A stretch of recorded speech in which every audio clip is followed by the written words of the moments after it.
Amp Coleman or Amp, everybody know AMP. Everybody know who you talking about.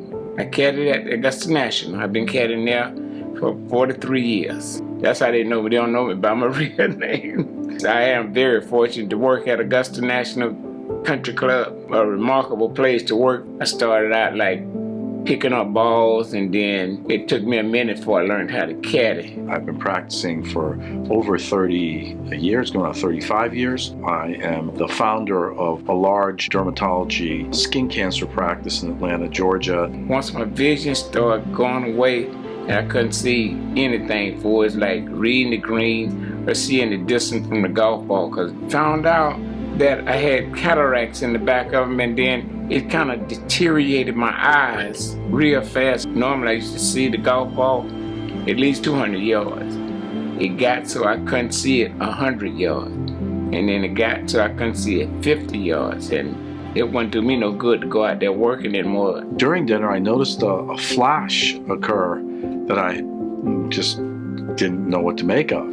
There were tremendous amounts of floaters in my right eye. Several attempts were made to stop the retinal bleeding, and it was noted that I was beginning to detach my retina. I was in the peak of my career, and the realization that I may not be able to do what I've done for a long time, which I love doing, it was one of the most humbling situations that I think I've been through. It was an incredibly debilitating feeling, and increased the empathy that I have for somebody going through something and how helpless and vulnerable they might feel. Dr. Jacobs come into play, and he said he'd help me out and fix it, as best as he can. Not as best as he can. He said he gonna fix it, and he did. Dr. Jacobson checked me out. He came up with a plan how to get me so I was able to get back to work.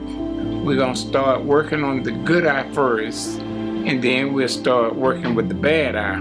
But first we want to save your eye so you can be able to see. Michael performed the vitrectomy, and I'll never forget it. What was amazing was that I got back nearly all of my vision, which was critical for me. And the reason is my occupation and what I do for a living necessitates that my vision be as good as it can possibly be. We do some very detailed work. So for me, at the time, I was facing a potentially career-ending medical emergency that Mike took care of, and took care of with a particular expertise that literally allowed for me to continue my career. He removed the cataracts from me. After he did the surgery, he looked at it the next day and everything was fine. And then we kind of talked, and I got to the point where I was able to drive. And I thought that was something else, because I know I wasn't going to be able to see anything anymore. Augusta National is a beautiful place, and I'm so happy to be able to see it again. I probably took my vision for granted until I was facing the possibility of not having my vision. Thank you, Dr. Jacobson. You helped me out so much. About to bring tears to me, because I thought I wasn't going to ever be able to do anything, and I know I couldn't thank him enough. It really actually made me appreciate more what I have in my life. I literally can do what I do because of the excellent work that Michael has done for me.